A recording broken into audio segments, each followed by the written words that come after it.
accordance with certain objectives.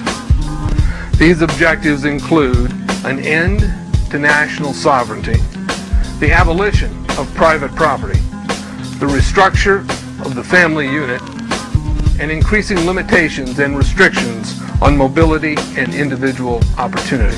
The green goal includes the listings of what's not sustainable. A couple of the examples include private property. 728 lists fossil fuels. Golf courses and ski lodges are not. Consumerism. Irrigation is not sustainable. Paved roads. Commercial agriculture. Herbicides, pesticides.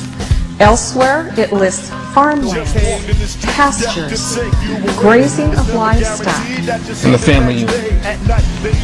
The focus of sustainable development is the abolition of private property, societal undermining of the family, and abandonment of the constitutional protection of unalienable rights as described in the Declaration of Independence. You see, I sat on the Santa Cruz Agenda 21 committees. Now, this was a lot of crazy ideas. This was back in the mid-90s. Crazy ideas I heard. Mother Earth's surface wasn't to be scratched. Human beings were to be concentrated into human settlement zones. Educational systems were to focus on the environment as the central organizing principle. All aspects of life were covered.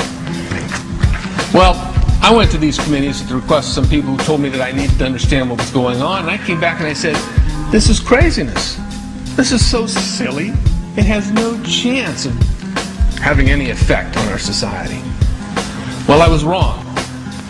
The United States government's support for sustainable development, Agenda 21, is very clear.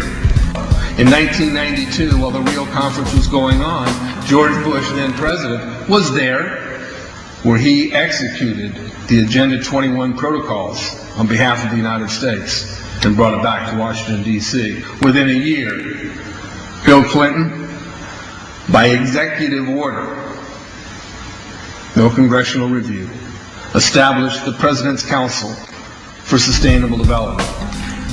In Santa Cruz, we've got a 2-lane freeway system. We need 4.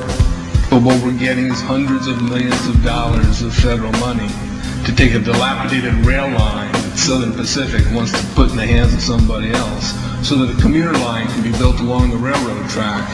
That'll be followed by 14-story buildings where people will live and stack them and pack them units, where developers or so-called sustainable developers will build these high-rises with federal dollars. In fact, Santa Cruz has received a $300 million federal grant to build the first 3,000 of these stack them and pack them units. The County Board of Supervisors has said, if you are a sustainable developer, you're immune from any construction defect liability. It's a partnership between selected developers building this new world order and the government using the American taxpayer dollars in order to do it. This is a map of the Wildlands Project. To explain the map, the red are areas that are to be off limits to human beings. No resource development, no human activity. If you live there, you won't. The yellow areas are the areas for major control of all human activity. If you live there, you won't. The black areas, the black dots, are the smart growth zones. That's where human beings are to be stacked and packed in small living units along rail tracks. The Smart Growth Program ultimately has jobs assigned and children cared for by the state.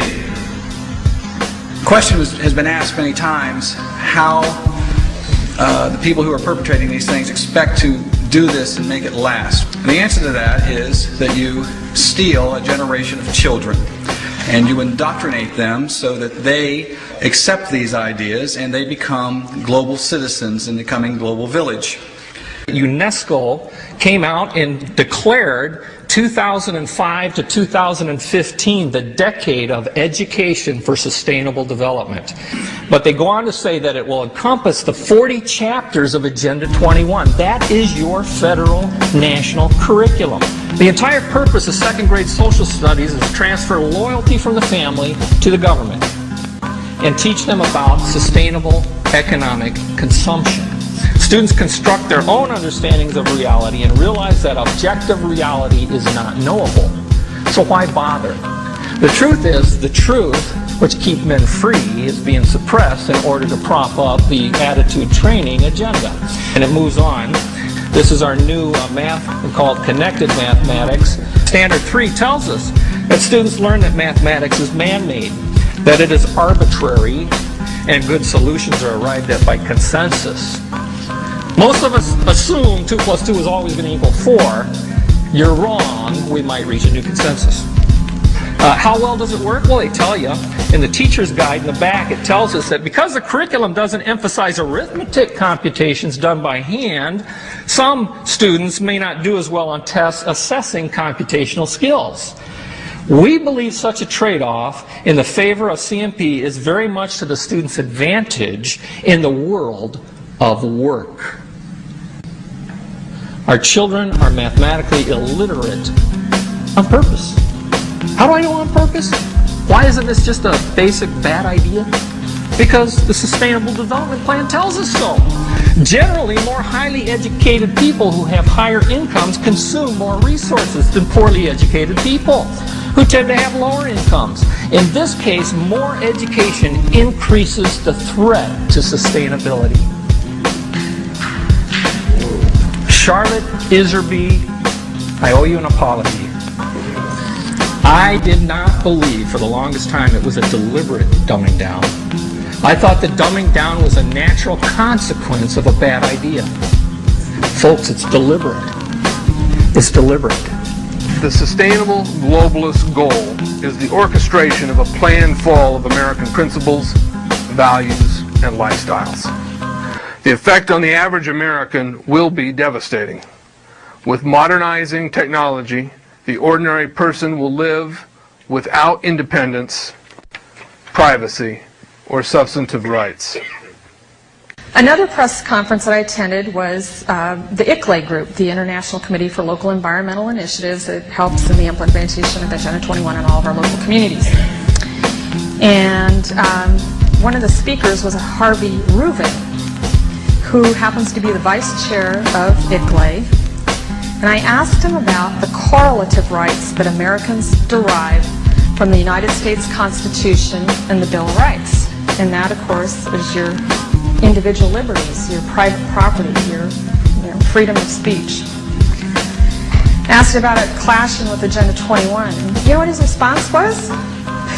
Individual rights must take a back seat to the collective